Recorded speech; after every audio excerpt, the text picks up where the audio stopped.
Welcome, everybody, to another episode of the Fell Into Food podcast, soon to be the #1 food podcast in the world. And today, my guest cut his teeth the Ivy League of New York City, mastering the rigid perfection of Jean-Georges and running the massive high-volume beast that is Buddakan. He was born in St. Lucia and raised in Guyana, yet he built his reputation by mastering French technique and Asian fusion.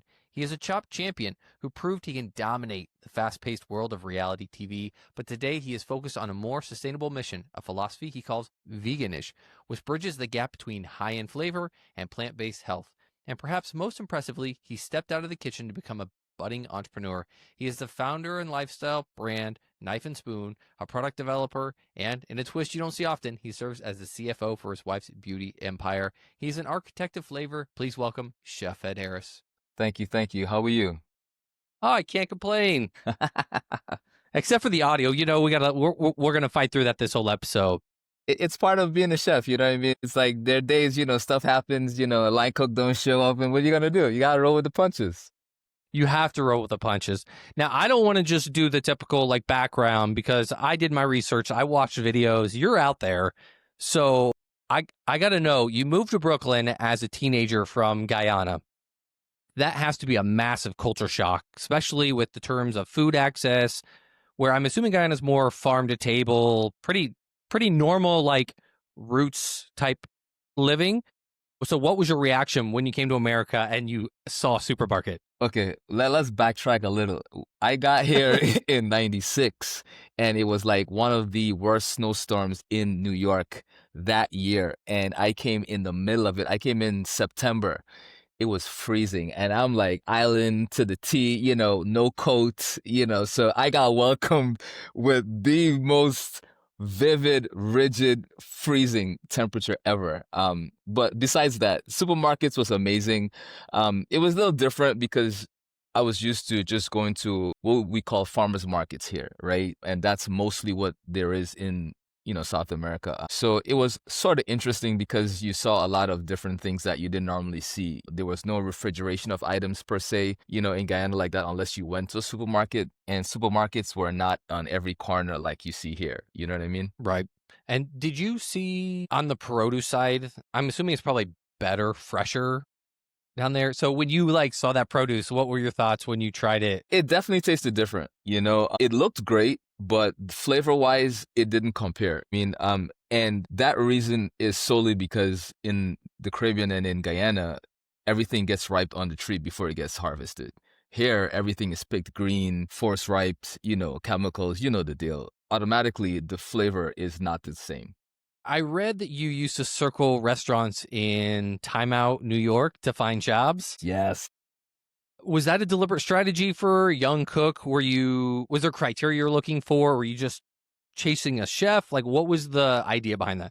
So when I needed to find a job, and this was when I lived in New York, so when I needed to find a job, I would just pick up Time Out New York. And the way Time Out New York worked, it classified restaurant based on area, city, type of cuisine. And I would just say, hey, okay, so this time I want to work in a American restaurant. So I'll just look at the best ones. I would just send them my resume. And that was my way of finding a new job. So I would not be without a job for more than a week or 2 weeks. So it was a foolproof plan for me to get a job.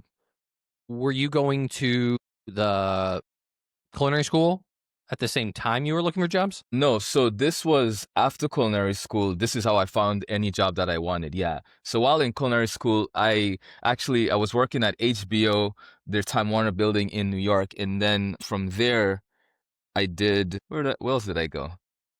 Oh yeah, Michael's. So those were the two places I did, while I was in school. And so, okay, you did French is kind of the typical training. Then you go to Buddakan and you're doing Asian cuisine under Chef Yang Wang. Yes, Chef Yang, Chef Lon Samenzima, and Chef Brian Ray. What was that experience like? It was amazing. I was there for 5 years, and first of all, it was the only restaurant I worked in that long, right? Because for me, I would just work at a place for 6 months, 3 months maybe, and I got bored and I left. But Buddakan just kept feeding my soul in terms of things that I could learn. So I was able to train with the master dim sum chef there and learn all of those dumpling making skills, learn how to cook on the woks. So it was super amazing, super fast, and I got to learn a ton. I even was able to apply to be on Chopped because of working at Buddakan. So Buddakan is like my pride and joy. It's my baby. Anytime I go there, it's like family, even with people that I worked with still not being there, it's still the same love that I get when I go there. So it's really cool. You have French technique. What's the difference from having those techniques to then having to learn Asian technique? Because isn't Asian more hands-on feel, whereas French is very, this is the way it is? Yes. So there's a big difference. And with French techniques, you're talking about reducing and you're talking hours and time in making sauces. Whereas in Asian technique, everything is like rapid fire because you're cooking on a wok, except for even with the sauces, like it's, soy sauce, sesame oil, some brown sugar. But instead of reducing this for an hour, 2 hours, it's some cornstarch, it's some slurry, and boom, 2 seconds, you're done. So it was a big difference, but also it was something that I always wanted to do. So I didn't find it challenging to do just because I was so fascinated with that culture. So I just, went crazy with it.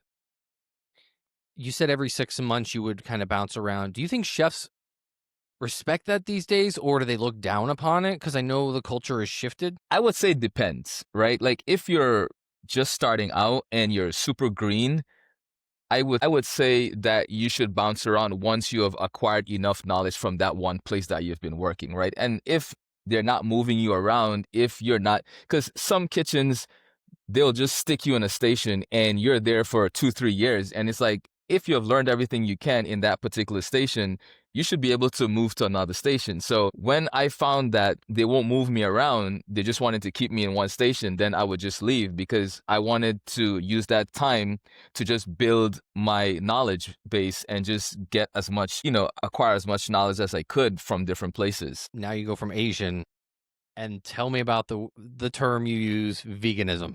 Yes, I've always been heavy on vegetables just because I felt a lot of people don't really understand how to cook vegetables. They just kind of, it's an afterthought, especially when you're just used to eating meat. So for me, it was always, how can I make vegetables taste really well? And one of the things I got to do at Buddakan was really get to experiment with making dishes that were mostly plant-based, right? And that allowed me to just do different flavor profiles. And for me, it was an easy transition to go vegan-ish, which was just another way of saying not 100% plant-based, right? Because at the end of the day, we're all plant-based because the minute you're eating vegetables and plants, you're plant-based. But, there's people that are 50% plant-based, 100%, whatever the case may be. So for me, it was just, can I not eat meat and see what happens? And I tried it and, a month went to 2 months, went to 6 months, a year, and we haven't looked back since. Wow. Do you think 11 Madison Park did service with the whole vegan revolution and they did it for a few years? Yeah. They did an amazing job. Like the food is impeccable. I've been there and I would say I wish they could have kept up with it. And I did some research and, their clientele was pro meat, obviously. So when they went vegan, they lost a lot of clientele. They lost a lot of wine pairings because, people buy steaks, duck, this kind of stuff. They're pairing it with their wines. And because they didn't have those options, sales went down drastically for them to a certain extent. So, they were looking at the numbers. And of course, when you're that big, you have partners and you have investors. And if they're like, the numbers are not adding up, we have to do something. So it was unfortunate that they had to do that. But at least it allowed people to see what plant-based and what vegan food could be, right? Yeah, they definitely elevated the whole space for everyone, at least open their eyes to say you can do more with vegetables, and not talking necessarily plant proteins and that sector of it. It's actual legumes and things and vegetables and things that aren't fake meat, whole foods. Yes, correct. What do you think the gateway drug meal is for someone who wants to eat more on a plant-based diet? Like for instance, when we first decided to go plant-based, we were doing the substitute. So, any kind of meat substitute, I would say, like the Impossible Burgers and the Beyonds. In the beginning, just to kind of get your feet wet, I would say is an interesting way to go. But I tell people, students and just people that I coach, that you don't want to stay in that area, right? Because heavily processed food is just not good for you at all, even if it's meat or seafood or dairy or whatever it is. So, I think anything that's a meat substitute will kind of get you in there, but that just needs to be kind of like that first stepping stone. And once you understand that you can do more, and then I think the second part of that coin is trying to not replicate eggs, trying not to replicate fish or chicken or seafood or beef or whatever it is. Because when you try to replace meat with something vegan that looks or tastes like meat, you end up in a situation where either it doesn't look good or it doesn't taste good if you're making it yourself. And then you get discouraged and you fall off the bandwagons. I tell people to just create different dishes that are vegetables. You know what I mean? Like a vegan plate could be, beans on one side, some type of rice, some kind of greens, some kind of starch. Like there's multiple things you can do to put on a plate to make it a whole meal where you don't have to rely on, meat substitutes or seafood substitutes, What's the mental switch for your consulting side? You're going to work with somebody, and not everybody obviously is doing the vegan thing. Is it a mental F when you Sometimes, go from that and then you go back home? Yeah, so I helped open up a 300-seat cafe for a mega church in California, and they wanted to have plant-based options, but also they needed to serve their community, and their community was definitely not 100% pro, plant-based. So I had to bounce between creating dishes that were, meat, chicken, seafood, and then, of course, creating the vegan versions of that. So the thing is, because I'm classically trained as a chef with breaking down whole lambs and, suckling pig and all that stuff, like I can easily bounce between the two.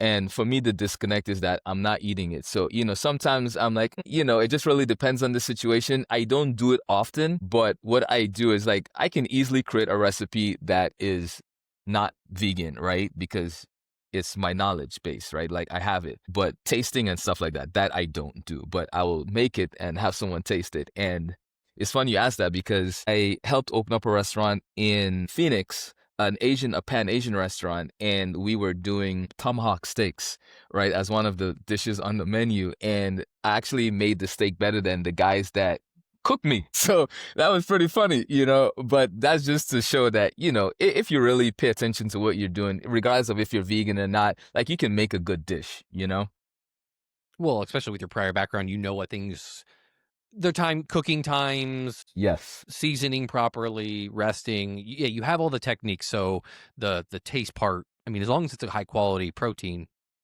you're not too worried about it. Exactly. You're big into working out. So I saw 4 to 5 days a week, and you do a little martial arts, right? Yes. Yeah, talk about that. We talk about discipline in the kitchen, but how's your physical discipline translate into that mental clarity, especially as being an entrepreneur? So being an entrepreneur, you definitely need to find time, obviously, to stay healthy, because if you're not healthy, then you can't work for yourself. You can't do anything, right? You can't make money. So my wife and I, we do martial arts 4 days a week. My kids do it twice. They're actually testing for their black belts on Saturday. So I'm very excited about that. So it's, finding time, at first it was hard because it's like, do I have to leave the house to go work out? So I got it where my instructor, we do FaceTime and I train, so I don't have to leave the house. So there's no excuse. You know what I mean? So 12 o'clock, Monday to Thursday, like, snow, fall, rain, like we have to work out. So that's how I'm able to do it consistently. And we've been doing it now for, I think, going on 6 years. Which martial arts? So I do universal martial arts, UMA. Explain what that is. I don't know. Okay, so universal martial arts it's the guy so there's Taekwondo and there are tiers after Taekwondo. So it's a version of that, but this version doesn't, like with karate and Taekwondo, you really do damage to your joints because there's a lot of, very fierce punches and kicks and you're not hitting anything. So as time goes on, you really do damage to your body. So this version, it slows that process down. So it's a little better for you, especially for as you get older. Oh, for so the joints definitely don't. And with the kids, that's enough Yeah, exactly. for anyone's joints. Entrepreneurship, man. This is what I really wanted to get into. Knife and spoon, chef and the wig maker. There's so much to unpack. What was the point where you said, okay, I'm done with the restaurants. I'm gonna go out and do my own thing? Yes. So we were in New York. My wife was pregnant with our first child, and she was with this company for, I'd say, maybe 15 years, right? And she was like their number one manager in terms of sales and store, right? Her store is in New York. So her store did about, I think, 3 million a year. And she asked for time off. Obviously, she's pregnant, to take care of the kids, whatever the case may be, after we gave birth. And they're like, oh, we can give you a week. And I'm like, what is that? Like a week? Come on, man. So it was just something ridiculous. And she's like, I can't do this anymore. And it was our daughter's first year birthday, and she couldn't get the day off. And that really struck a nerve. So at that point, we decided, okay, you do wigs. She's like, maybe I can do this for a living, because actually one of her clients, she worked at this Italian shoe store. So she had tons of clients, and one of the clients came in and was like, they literally bought the wig off of her head that she was wearing. Like, this is how much they loved her. So she's like, it looks really good. Can I just get it? And like, they paid her $1,000, and this was a used wig. So I was like, really? So she starts doing homework, and she's watching YouTube every night after work. And little by little, we just started growing this business. And fast forward, it's a year, and she's like, we're making more than our yearly salary. Like, what's the point of working at this job anymore? So she quits her job, but I was still at Buddakan at the time, and I loved working there. But then things was getting a little sticky. New people were coming in and new management. And I was like, things are not how they were before. And I was like, I guess it's time for me to go. So 6 months after she left her job, I left mine, and we haven't looked back since. And now, did you stay in New York, or is that when you moved down to Atlanta? So after we left our jobs, we were probably in New York for maybe another 6 months. And, we were looking at schools, and, New York is expensive. So we were like, and she was originally from Atlanta, and I visited Atlanta a couple times prior to that. And I just loved the weather. You get all 4 seasons, and it was just a really cool place to be. So we decided to just move to Atlanta, and, we got here, and that's it. Yeah, it's got a pretty good food scene down there. Yes, it's not New York, nothing touches New York, you know what I mean? Like, I will go to New York just to eat. Like, I'm telling you. I mean, I'll fight you a little bit because I'm in Chicago, and Hey, some New York, bouts. Chicago has some good places too. Like, it's top of the list. It's top of the list. Atlanta's getting there. It's getting. Yeah, for sure. Man, I'm looking at the website, the aprons, rocking the orange. I freaking loved it as soon as I saw it. Cool. Thank you. Why did you decide to do aprons your own? Again, Gotcha.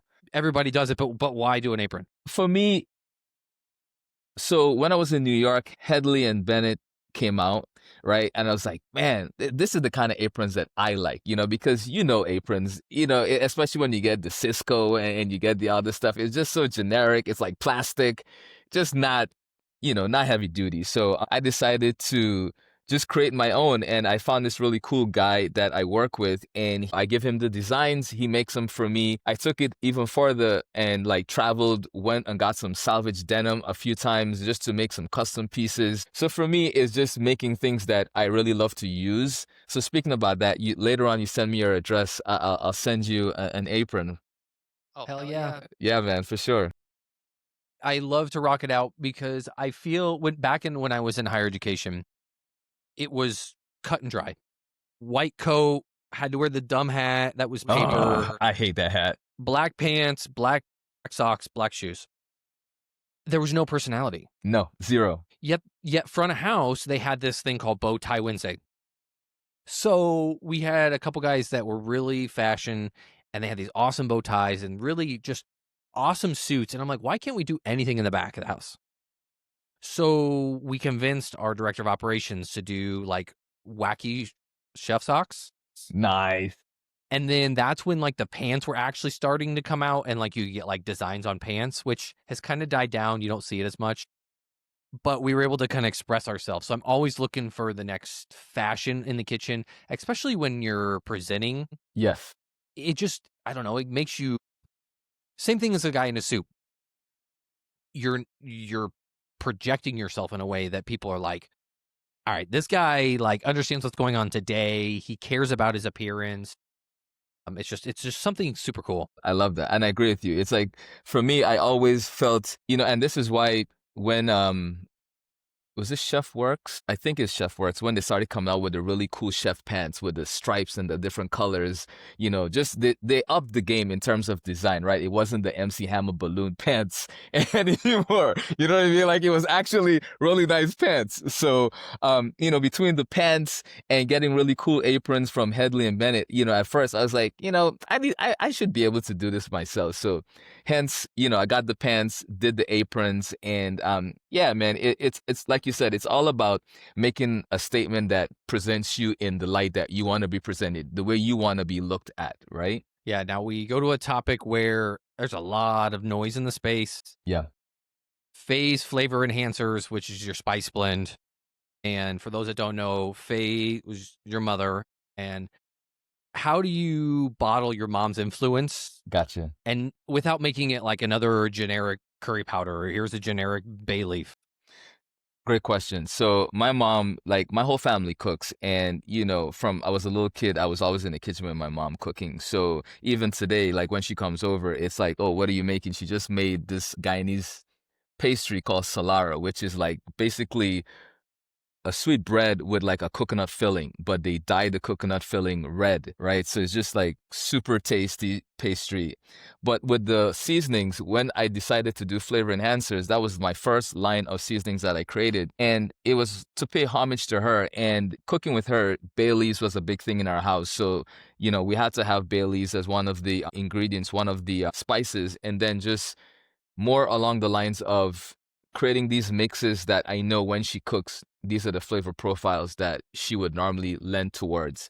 And, that evolved into, knife and spoon seasonings where it's completely different, right? Where we're talking, names like Bollywood or Caribbean Heat or Tuscany, because then we're going into different cultures, different flavor profiles, Chinatown. So for me, it's bringing in the flavors that I'm used to and then places that I go travel and acquiring that knowledge base and then putting that into spices that I can then sell to the people. Because you've got a bunch of courses on like if you want to do this, here's how you do it. I watched a couple of your videos on YouTube. Cool. But for the average person that just wants to create a spice, Yeah. how do you get out there? You've got some background, right? You were on Chopped. You've got some visibility. People knew who you were. So it probably helped quite a bit to get it launched. What do you tell the person who's starting from scratch? And maybe it doesn't have to be spices, but barbecue sauce or Anything. What do you say to them to get up and launch when they say, well, I don't have that background and I don't have that exposure? Easy. So a few things. I would start with friends and family, right? These are your biggest people to promote for you, and most of the time it'll be free, right? So these are people that can post for you, they can talk about it to other people. And then the second thing I would say is farmers markets, right? If you go to farmers markets to sell, automatically you're going to get a lot of foot traffic, right? And if you can be in a farmer's market every weekend, then you're going to sell because there'll be nothing else like that at the farmer's market. And if you can create dishes that you're using the seasonings that you're selling for them to sample, then automatically it's a quick sell. How do you juggle working with your wife's business with your business? Like, what does a day in the life look like for Chef Ed?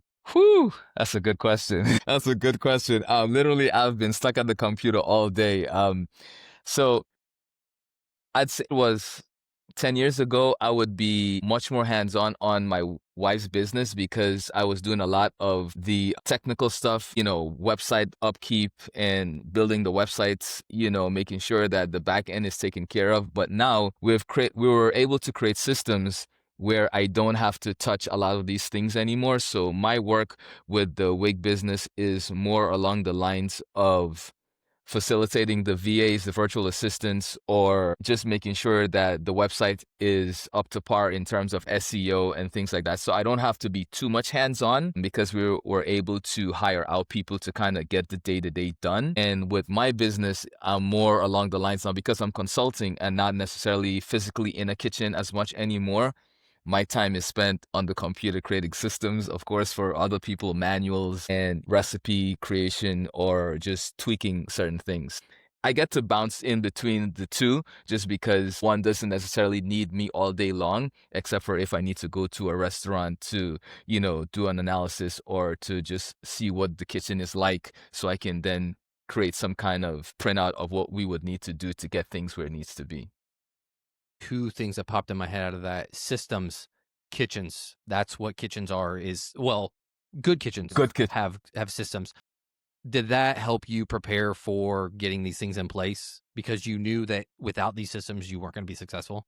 100%. Like when we first started our wig business, I mean, our website was built by a friend. So it was just like, how do we do this? How do we do that? And then Shopify came along and just saved the day because with Shopify, you could just add apps, it's just stacking and it just makes things easier. Right? Working in the restaurants, especially at Buddakan, Buddakan is such a well-oiled machine because you're talking about 60 people in the kitchen at once, right? And you're doing, 1,000 covers a night, depending on the night, right? So you have to know what you're doing. So talking about like prep, mise en place, like everything needed to be accounted for, it needed to be in a certain order. So that really helped me, just create the person I am today in terms of creating these systems that I can then rely on and then use that to help other businesses as well. The other thing that popped in my head is, and this is something that drove me nuts, is I got into cooking because I wanted to cook.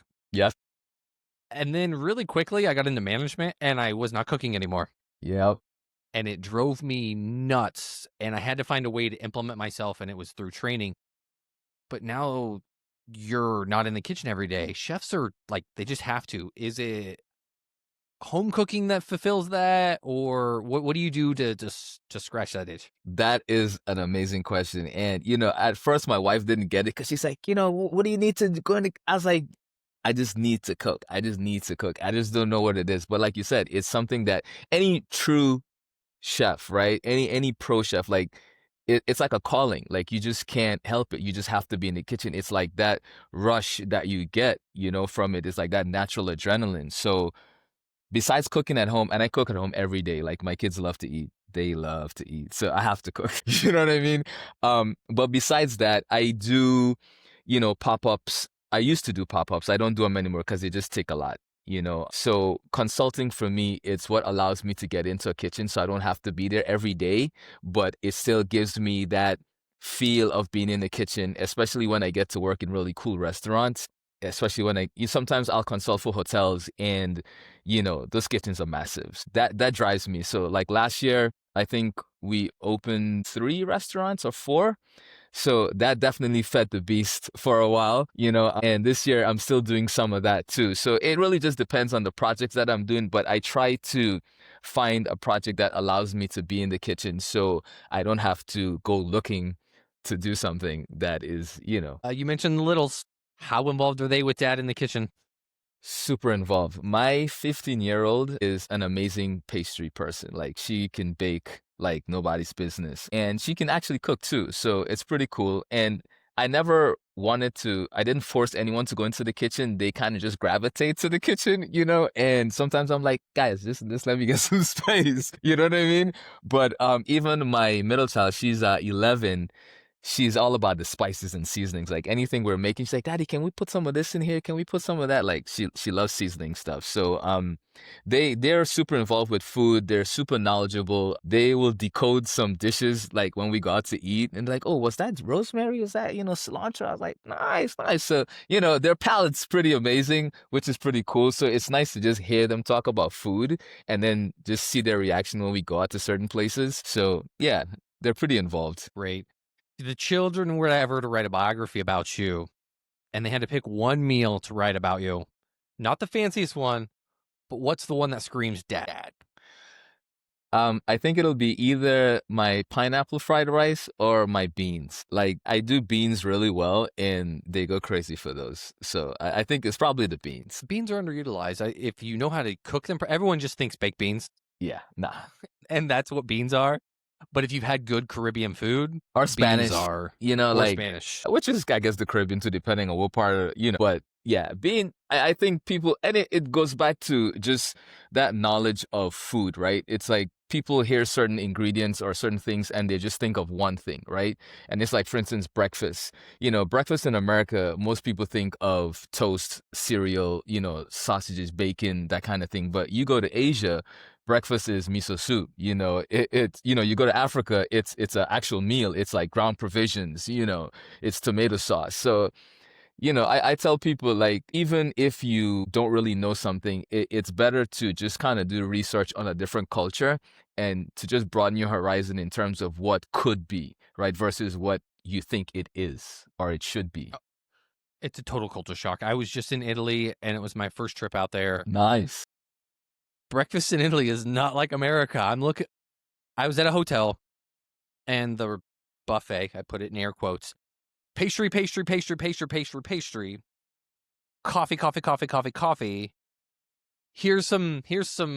I don't even know what meats they were. There was some salumi type meats. Okay. A tiny bit of fruit, and it wasn't that good. And I was like, beans. They had beans. Okay. I'm assuming probably because of the UK thing. Yeah. That's a UK thing. Yeah.